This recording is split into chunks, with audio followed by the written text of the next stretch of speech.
All right, welcome everyone. Welcome to Breakout Session 3, which is Preparation and Policy Levers for Anti-Racist Early Childhood Practices. I'm Jamie O'Leary, Associate Director of Policy at the Crane Center. And this afternoon, we're joined by two policy experts from CLASP, which stands for the Center on Law and Social Policy. CLASP is a national, nonpartisan, anti-poverty nonprofit that advances policy solutions for low-income people. So here with us, we have Alycia Hardy. She's a policy analyst for CLASP in the Child Care and Early Education Division. Her expertise centers in child care and early education, subsidies, children, youth, and families, and racial equity. She works with quantitative and qualitative federal and state policy data related to accessibility, quality, and funding with a focus on racial equity. She's also a former member of the District of Columbia's Public School Head Start Parent Policy Council. Welcome, Alycia. We also have her colleague at CLASP, Christine Johnson-Staub, who's a senior policy analyst. Christine has deep expertise in systems building, design, and implementation of quality rating systems, child care subsidy programs, and policy and technical assistance. Ms. Johnson-Staub helps guide CLASP's state technical assistance as well as its work on financing and linking systems. Both have authored several reports on racial equity in early childhood. We're thrilled to have you here with us today. So I'm going to turn my camera off and turn it over to our speakers, and you all will see me in the chat for some housekeeping items. Thanks.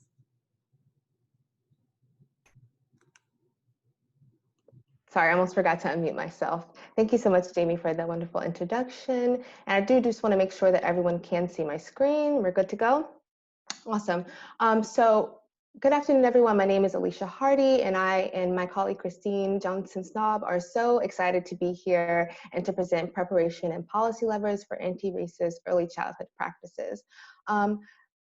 As we get started, we did kind of want to see who's in the audience, get to know you all a little bit better, and do a poll to see who the people in our audience are. But before we get to, so we can have you all answer the question, just so we can see who is in the audience. So that would be great. Just give everyone a couple moments to do that.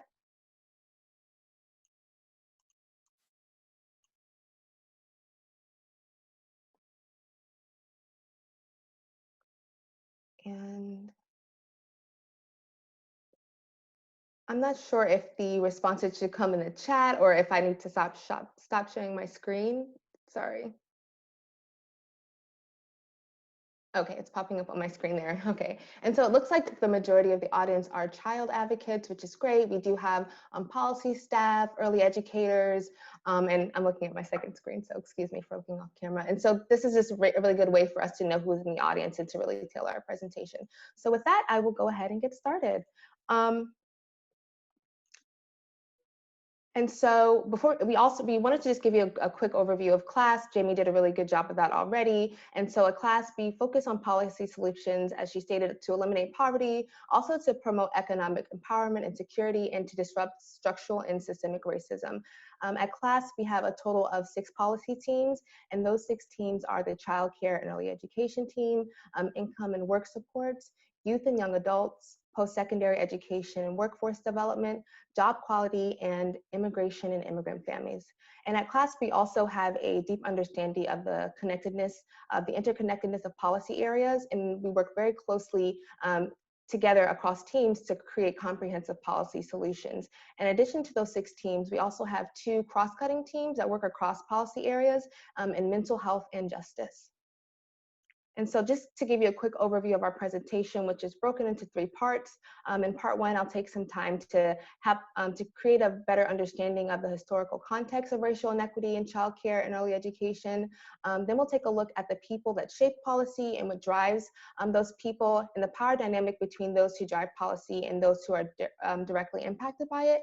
And finally, in part 3, we'll take in part 1, we'll take look at some recommendations to center racial equity in our organizations, our work, and ourselves. In part 2, Christine will take over, and she'll do a review of CLASP 10 key assumptions and principles in developing racially equitable policy, and she'll use those assumptions and principles to uncover opportunities to create anti-racist policies in early education. And then she'll finally provide some recommendations and considerations to approaching early learning policy areas through a racial equity lens. And finally, in part 3, we're just going to take some time to have some discussion around some questions that we developed, answer any questions you might have, and just get some general feedback about how you will or would like to use this information that you'll learn today. And so with that, we can jump right in. So racial inequity, systemic racism, discrimination, structural racism, these are all words used to neatly describe and often rationalize the current inequitable outcomes that we see in the early education field. And I've listed some of these outcomes on the slide related to affordability, accessibility, compensation that deeply impact communities of color. And I'm sure many of you are aware of these outcomes, and the inequities in these outcomes, as well as many others. But rattling off a list of inequitable outcomes without providing the proper historical context is misleading, and it actually further drives inequity because it doesn't properly explain how we got here. And how we got here, meaning we as a society, was through the deliberate creation of policies and cultural norms that stripped away the power and freedom of Black and Indigenous people to establish and maintain the power and dominance of white people. And specifically within the early education space, that foundation is the enslavement of Black people, and specifically how Black women were forced to care for white children during slavery at the expense of caring for their own children, and then how after slavery, Black women were relegated to jobs that centered on domestic work and caring for white children and families for very little money. And so that foundation was never dismantled, and instead it was just continuously built upon. And so now we have childcare workers who are predominantly women of color who are paid poverty level wages and who are relegated to lower level positions within childcare programs.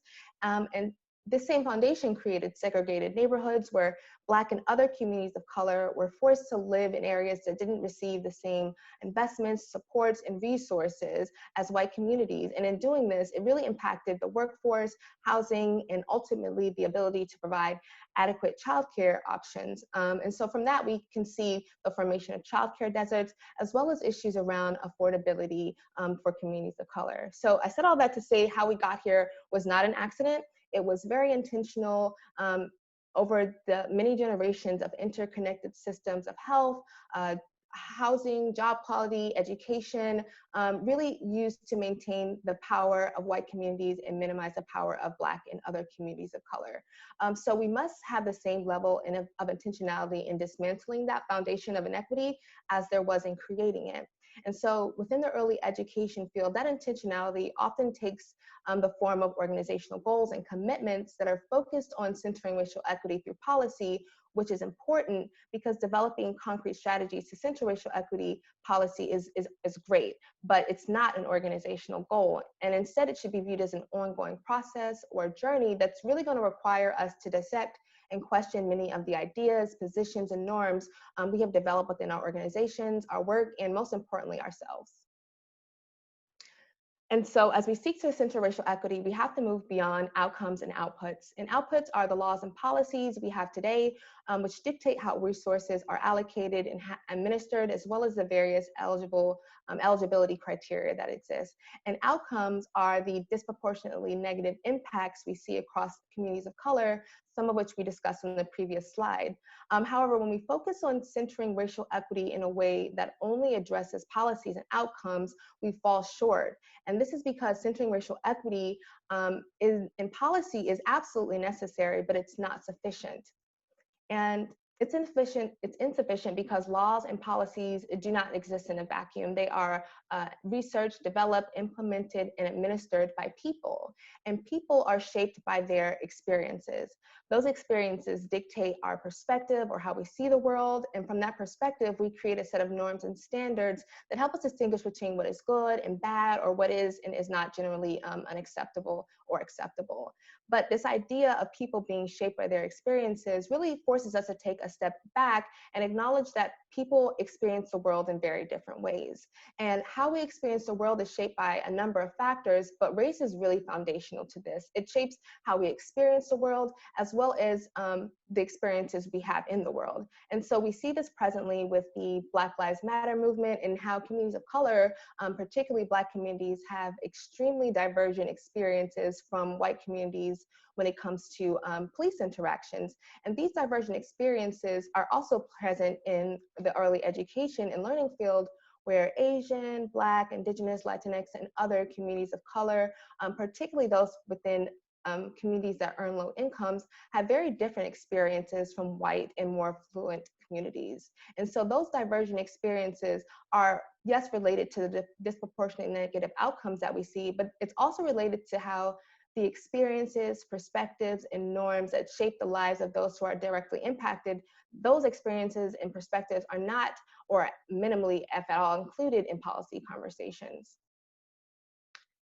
And so ultimately, the experiences, perspectives, and norms that shape people and deeply influence the incremental processes that dictate policy and resource distribution, people influence all these processes. So when we only focus on centering racial equity around policy or outputs, we fail to recognize and address the influence of people. Because although people are only listed once on this graphic, people influence each of these incremental processes or components through their the experiences, perspectives, and norms who not only shape the work that they do, but who they are.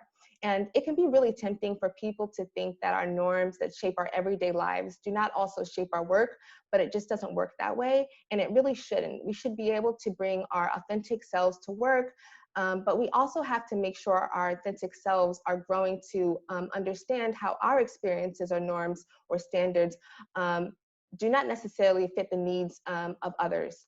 And instead, we have to move to find out what those needs are from across impacted communities and allow them to lead in the processes to fill those needs, right? So an example of how our standards and norms drive our work in early education and childcare space is how organizations select advocacy issues based on what they perceive to be a need in the world.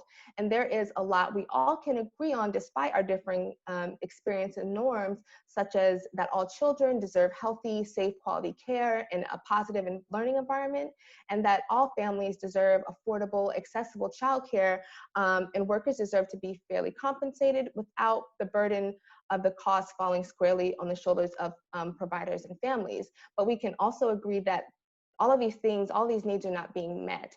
And where our personal norms and standards come into play and create differing experiences is that we don't always agree on the specific strategies we can use to advocate for and engage with communities, right? And so those perspectives and norms also dictate how we differently define quality, how we define a positive learning environment, fair compensation, need, all of these different components, right? And so our current system looks a lot like this graphic, where our perspectives shape our policy, our advocacy creates partnerships based on shared visions, which drive funding to pay for research, and that research ultimately informs policy development and resource availability and allocation.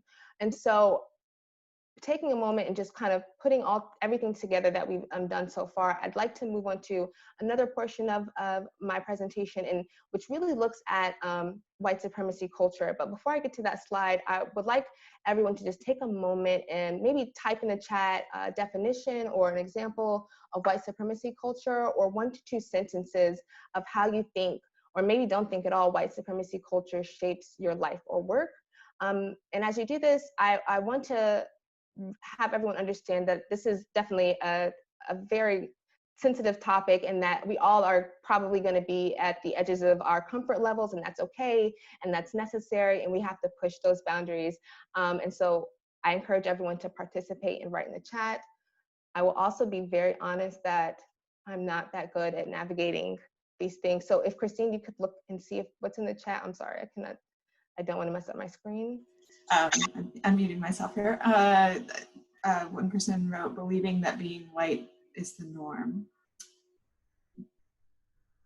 KKK, someone said. White supremacy is believing being white should be dominant over other races.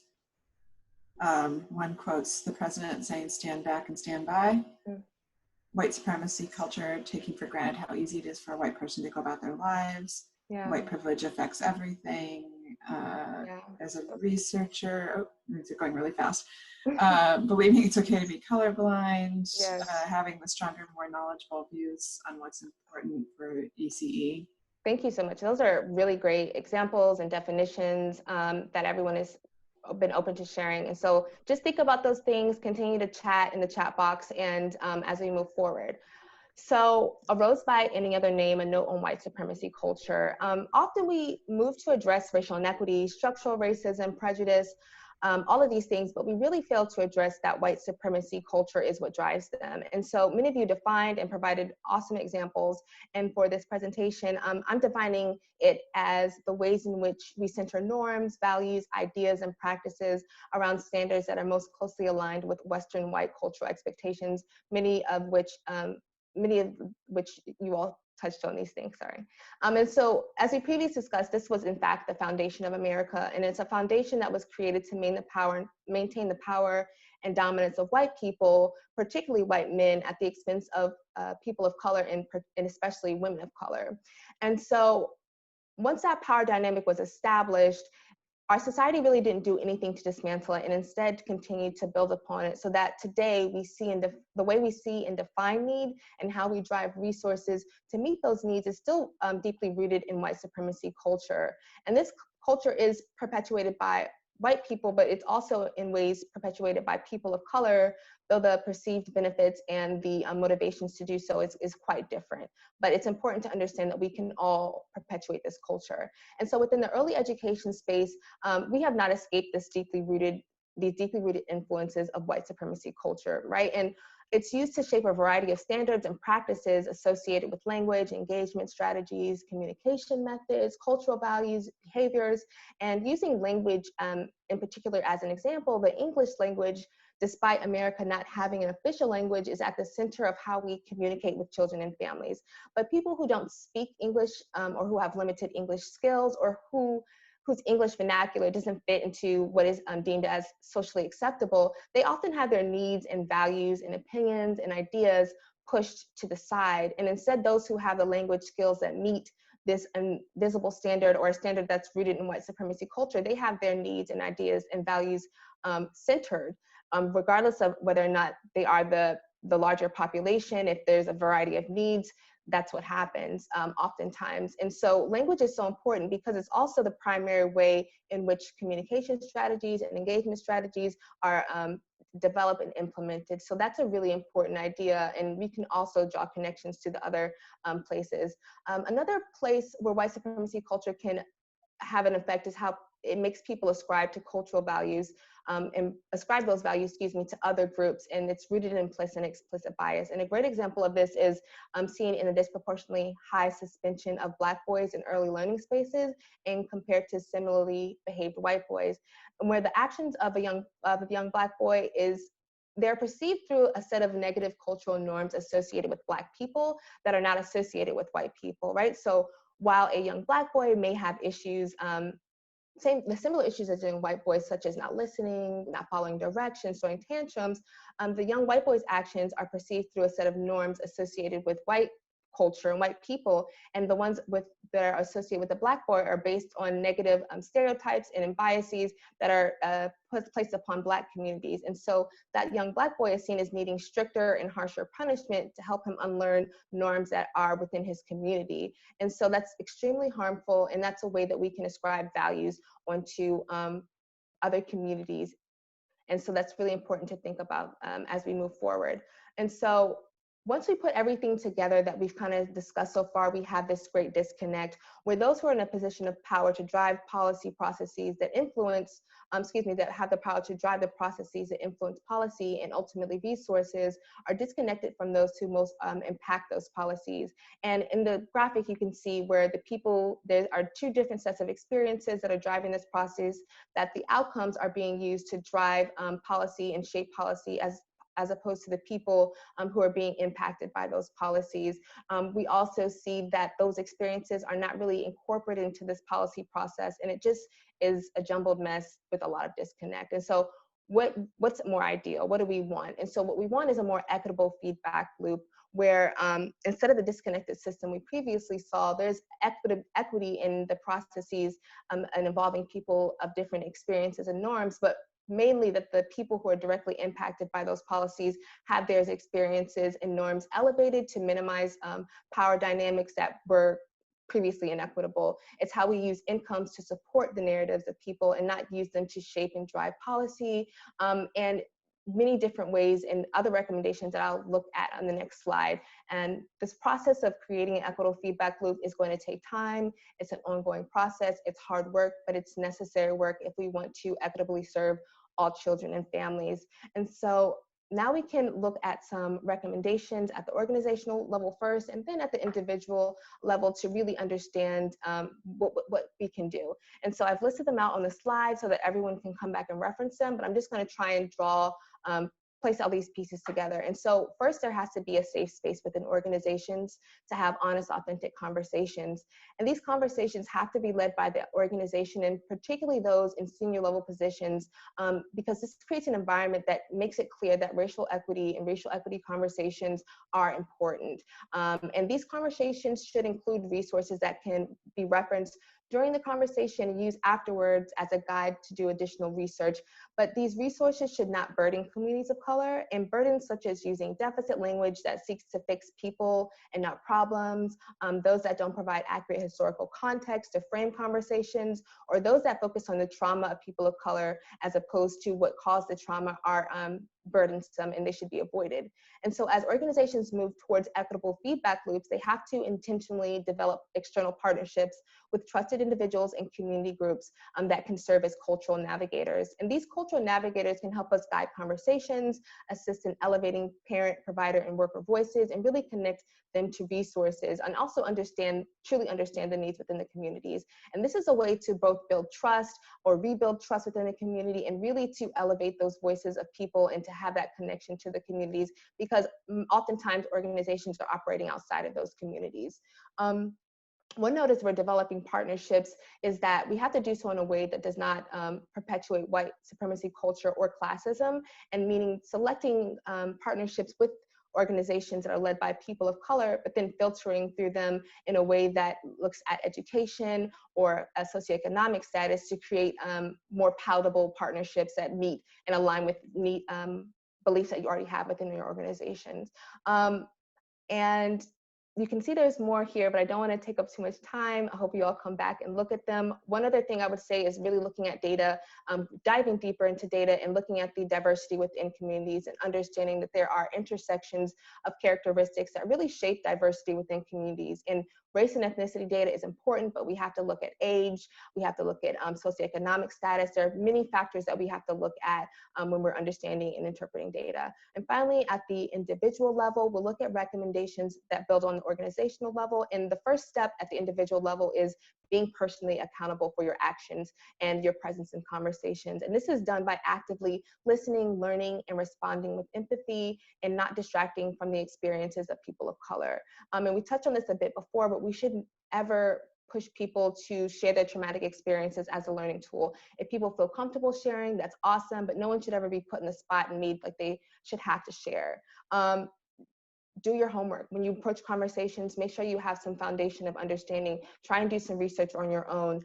And the information that you learn in these conversations should be used 24/7, 7 days a week. Racial equity is not a 9-to-5 thing. It's not something just for work. It's for something in your personal life. It's to shape your life and the lives of those around you, and to really do practice what you preach ultimately. And applying a racial equity lens is something that has to do at something that needs to be done at every step of the way. It's at brainstorming. It's at doing TA work. It's doing initial research. It's not just an end step that we have to make sure this box is checked. It's a box that has to be checked and rechecked at every stage of the process. And the last thought I would like to put out there is distinguishing impact from intention.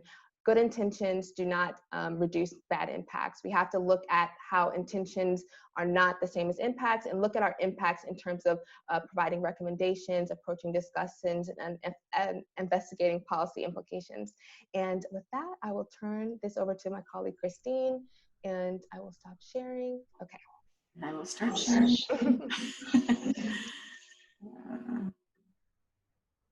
Okay. Hopefully you're all seeing my screen right now, yes?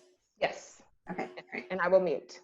Okay, thanks. So thanks, Alycia. That was a lot of information, and I hope everybody found that as powerful as I've been finding it now, learning from Alycia over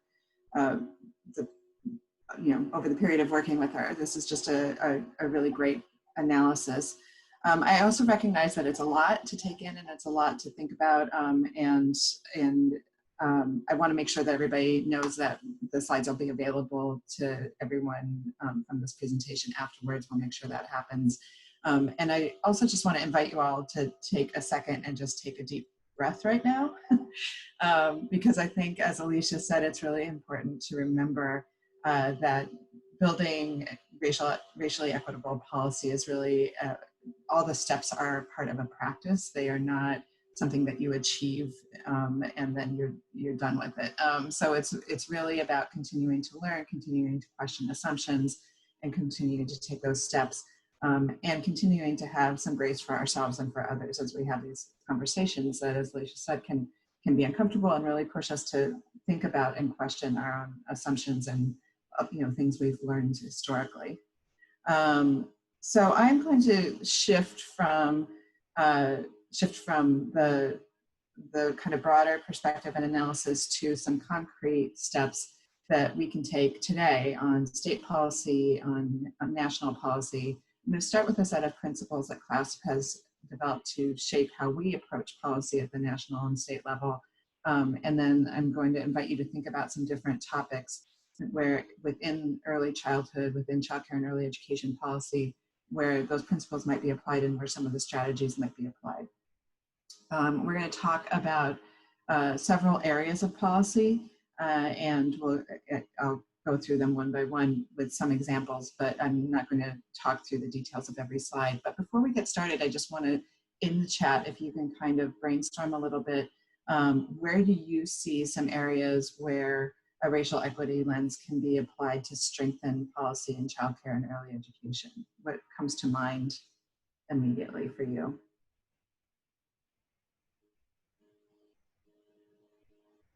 You can go ahead and enter those in the chat.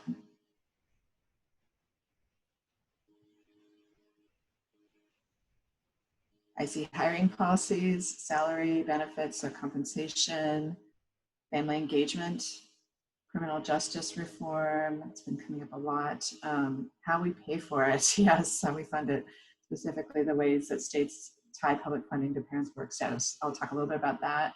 Criminal justice reform, cultural competency, changing or having flexible requirements for parents in terms of participation, considering the racial and ethnic makeup of their families when hiring. Yeah, so these are a lot of great suggestions. I think we're going to touch on most of these as we go along, but thank you for thinking about that, and we'll just dive right in. Hopefully, I can figure out how to go to the next slide here.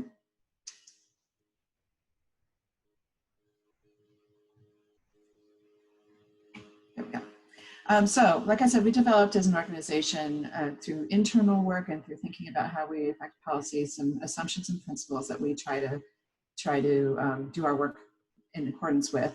And they're going to sound, there's going to be a lot of overlap with what Alycia said, so I'm going to go through them really quickly, but happy to dive into them in the Q&A more when we have time at the end. So one is to uncover the historic context of policies, to seek to understand the historic role of policy in creating inequities, openness to unlearn, to constantly question your assumptions and biases, adopting an anti-racist lens, as Alycia said, on every step of the way. Being of and in the community, really important that people who are impacted by policies are at the table or in the room where it happens to help define those policies. And decreasing the distance between yourself or your organization and the issue of racial equity to develop a better understanding. Assessing at the intersections, and I saw some conversation in the chat that kind of made me think about this intersectional thinking around income, around education, around ability, in addition to racial inequities and how those all interact. Gender is another big one, how those all interact along with other characteristics that people have. So really important to think about a policy from an intersectional point of view. Discontinuing the use of deficit language, as Alycia said, to place responsibility on correcting systems, not people. Assessing and deconstructing structures of power, centering the voices of people of color. We're going to talk a lot about that. And then just the real bottom line, we are an anti-poverty, anti-racist organization. So for us, it's always important to keep in the front of our minds that racism and poverty are deeply interconnected through our history and through our policy structures. And so you really can't fix socioeconomic problems without focusing on eradicating racism. That they go hand in hand, and it's a constant combined effort. So let's see, I think we talked about this question a little bit, so I'm going to skip that and talk about centering voices of impacted people. Really critical to center the voices of impacted people in shaping policy from the beginning, from defining what policy problems are, all the way to the policies themselves, legislation, regulations, always bringing parent voices or provider voices back into the mix. So there's some ideas here for important pieces to doing that, which include how you collect and use data, how you conduct outreach, how you analyze data, disaggregating data, and oversampling in communities that are historically underrepresented. I know there are a lot of researchers in the crowd, and I appreciate that this is a really challenging thing to do, but I think we have always found in using data that one of the real limitations in much of the data that we use, like census data, for example, is that despite having several categories for race or ethnicity, those categories encompass a broad range of people and a broad range of experiences. So thinking about how to break that down, but also how to oversample in communities so that there is enough data to look at the actual impacts of policies or the needs of communities through data. Because, for example, when we look at access data for childcare subsidies, we know that in many, many states, there's not enough data around Asian or Pacific Islanders or Native Americans to actually even do analysis because that data isn't oversampled. So that's just one example. And then in outreach, I just want to really highlight building relationships with trusted messengers in communities and ensuring that you, as you collect both quantitative and qualitative data, you're working with folks in communities where who are of the community and can talk about and can help do outreach in a way that is authentic to the community and that is trusted. And anyone who's worked in communities that have been long oppressed and long had challenges that have been the effect of racism and of racist policies know that gaining the trust to collect data can be a really hard thing. I think we've seen it again with the census, but we've also seen it historically through data collection. So having those relationships in the community are really important. Right now, more than ever, as we talk about COVID, it is challenging to center the voices of impacted people because the ways of engaging communities are limited by access to technology, by the ability to travel. All of those things impact how much people can actually participate in the process. So really important to think about creative alternatives for engaging people right now as policy is being shaped. But in general, we want to try to engage people who are impacted through public forums, town halls, community and policy councils. Alycia used to be on the Head Start Policy Council. It's such an important structure that's in our early childhood wheelhouse and such a great model for other types of parent engagement. Employing a variety of languages, technologies, accessibility supports, and engagement strategies, and considering the needs and the unique challenges of mixed status and immigrant families. And conversation, what I was just saying about trust in communities, I think as we look at the context of our recent immigration policies, that really becomes more pronounced. Another area of policy, both on the federal and state level, where people can really get engaged is stopping scarcity thinking. Scarcity thinking drives the kind of questions about who is worthy or who should have eligibility for assistance, for example, because if there's not enough funding to actually meet all of the needs, people start having the conversations about who should get it and what the criteria should be. So when we talk about eligibility policy next, all of that is driven by a scarcity mindset. So sufficient federal funding, I put our current ask at the top of the page because that's at the top of our priority list right now. States meeting matching requirements to maximize their federal dollars, protecting early childhood investments from budget cuts. And this is going to be a particularly important conversation in states right now as the effects of the pandemic really hit state economies hard and revenues hard. And in addition to federal investment and some state investment where possible, exploring some revenue raising. This is not to let the federal government off the hook for responsibility for providing resources for a common good, but it is to say that there are other strategies that can bring in a more equitable way, bring in revenues at the state, at the local, and at the federal level. Equitable access is one of my favorite topics, so I'm going to try not to spend too much time on it, but I tend to spend a lot of time with states talking about subsidy policy. So if you know subsidy policy, you know that access is a huge piece of the puzzle and a huge part of the problem. Some of the decisions that states make every day include co-payments for families, what applications look like, how simple the policies are, outreach to families, and making sure that you're reaching communities that we sometimes describe as hard to reach, but really it means that, again, blaming the system instead of the people, acknowledging that it's really that we haven't come up with strategies that are effective in reaching and engaging the leadership of communities equitably. Supporting the needs of dual language learners, linguistically appropriate information and services. I think there's a number of eligibility policies, like somebody mentioned in the chat, I think employment schedules, work activities, those are all eligibility policies where states have a lot of control and a lot of say right now. And those are really obstructionist, can be very obstructionist policies that really are designed to keep people out, and historically have really been designed to keep people of color out. And you don't have to think back much further to the 80s or 90s and the conversations about welfare queens, the conversations about who again is worthy to receive assistance, that really shaped federal and state policies that are now we're still living with. All of those kinds of obstructionist eligibility policies are driven by the desire to keep people out of the system historically. I want to talk, actually, Alycia talked about suspension and expulsion, so I'm not going to spend a lot of time on that, but I think it's clearly an access issue when Black boys in particular, Black children in general, are overrepresented in the population of kids who are suspended and expelled,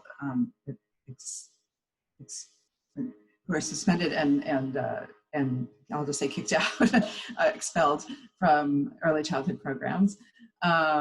Providing professional development supports for child care educators and caregivers to recognize their own biases and manage children's behavior so that children can have more continuity.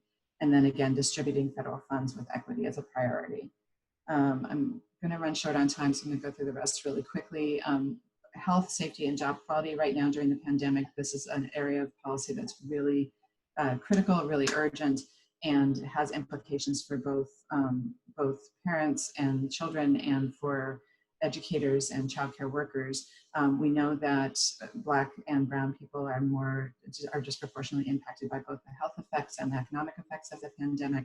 So making sure that programs have across all settings, including home-based, including informal, including relative care, have access to the supports and supplies and funding that they need to meet enhanced health and safety standards, that childcare providers have access to job-protected paid leave, and that childcare workers are receiving compensation that values both their expertise and their experience, but also the level of danger in their work right now in terms of exposure to the virus.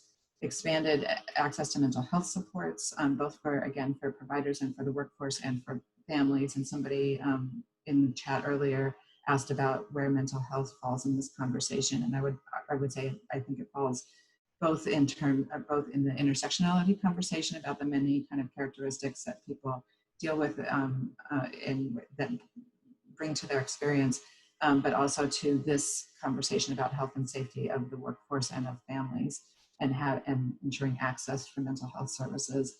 And for children, delivery of mental health, early intervention, family support, and other services to children where they are receiving services is really critical and very challenging right now during the pandemic. So to do that equitably takes, again, some additional thinking. Definitions of quality goals and standards should reflect the priorities and meet the needs of parents and children.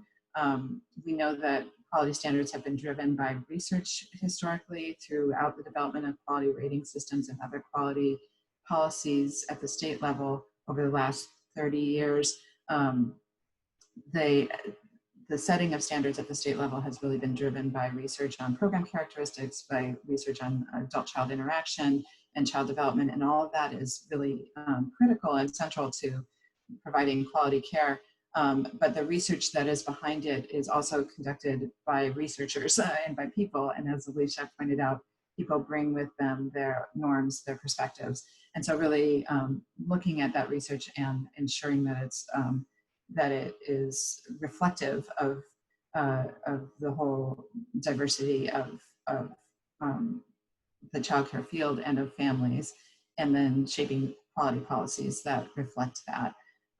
Recognizing the value of diverse staff and leadership in quality definitions, anti-bias and anti-racist and cultural competence, professional development, incorporating that into quality systems, and then thinking about how quality supports are actually distributed to reach families and providers equally. So often, coaching and higher rates and all of those kinds of state decisions are driven by the quality rating or the quality level of programs. And often the programs that can meet those quality levels are not representative of all of the communities where the need is the greatest. So thinking about how that can be done more equitably. And I have two more quick slides around workforce equity. I think this is something that a lot of you raised in terms of policy areas, and we know that this is maybe where it's the most visible, the inequities, because as Alycia said, the field is disproportionately women and disproportionately women of color.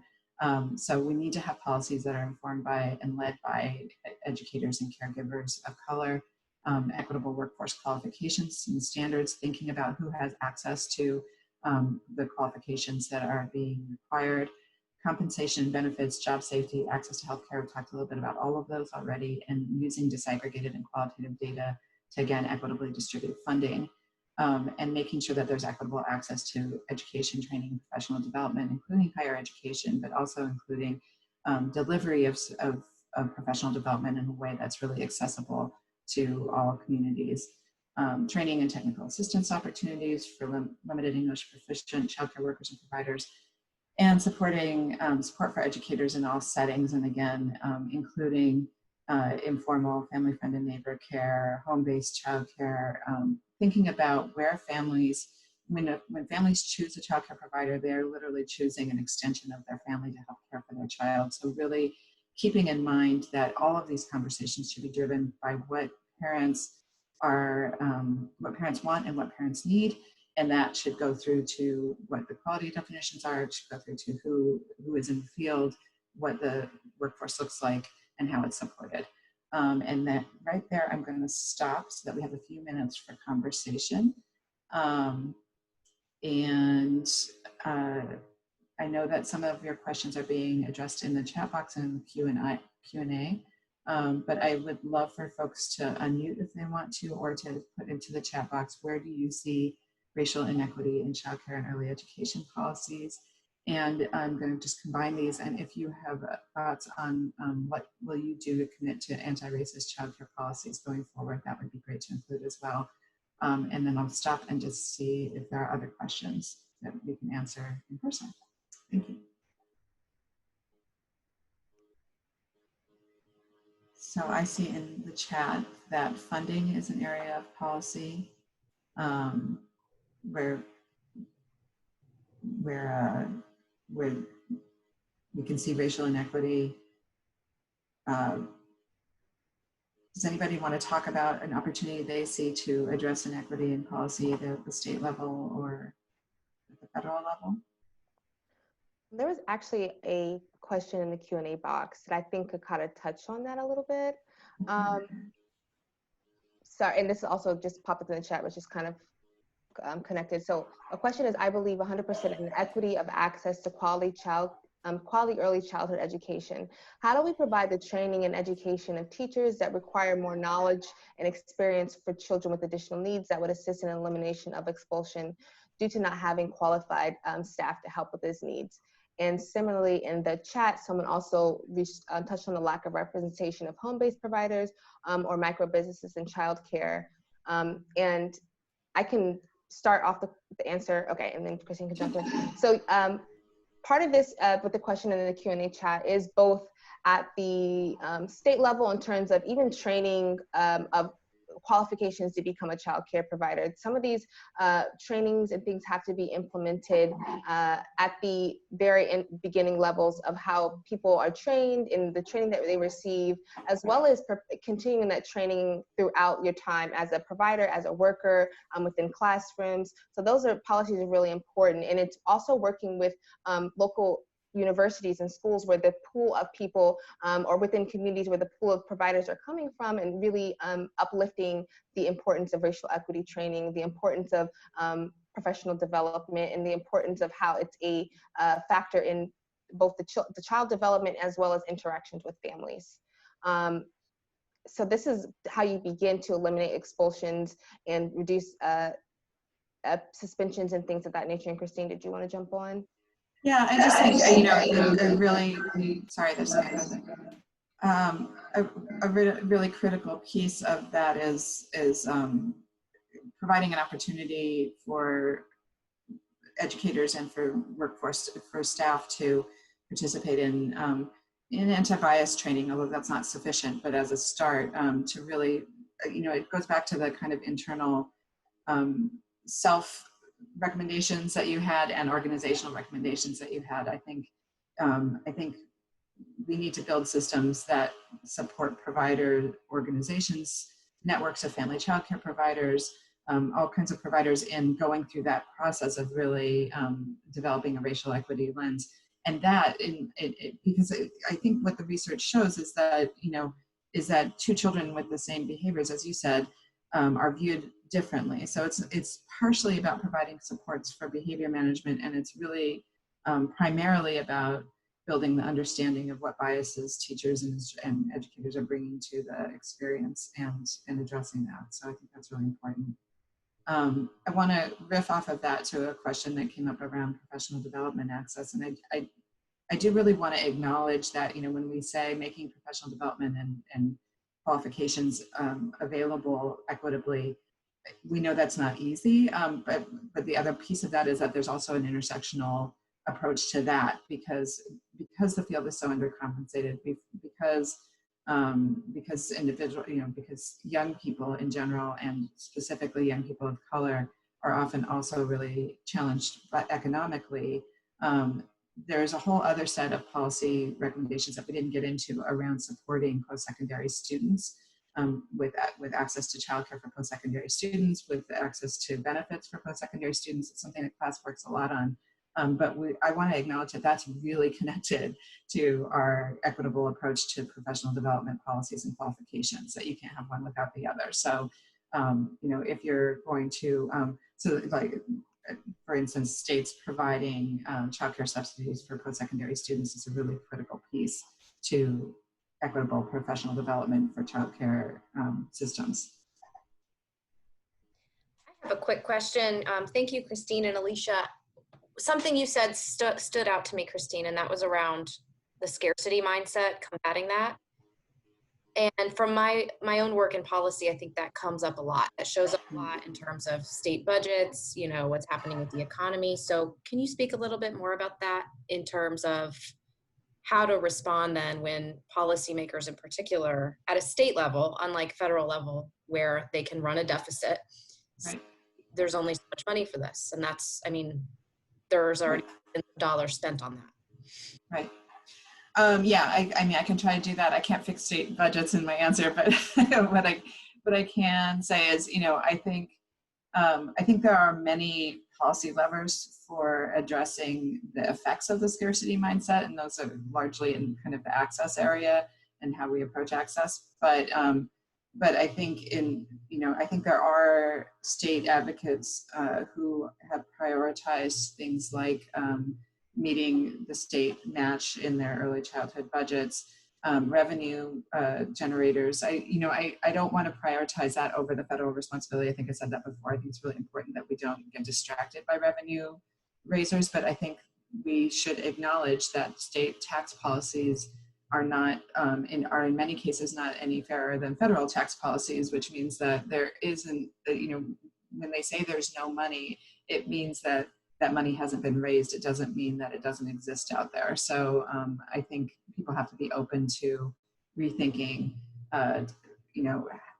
who and how taxes are raised and distributed, and doing that creatively. And that, again, it's its own version of the scarcity mindset. It's like people believe that there's not enough money in the state, but when you, and in some states that are really, that have economic challenges, that's really true. And then in other states, there are big industries, there is a lot of wealth, there's some opportunity to shift the burden a little bit there. Not politically easy though. All right, I think we are actually about out of time for us to get moving on to the other two panels. Thank you so much, Alycia and Christine. Thank you for everyone for your great comments. A friendly reminder just to do the survey at the completion of the session, especially if you're applying for credit through OCRA, Ohio Approved Credit. And we will be sharing slides and information out afterwards. So thanks. We hope you'll tune in for the next two. Thank you, everybody. It's nice being here. Thank you. Thanks, Jamie. Thanks.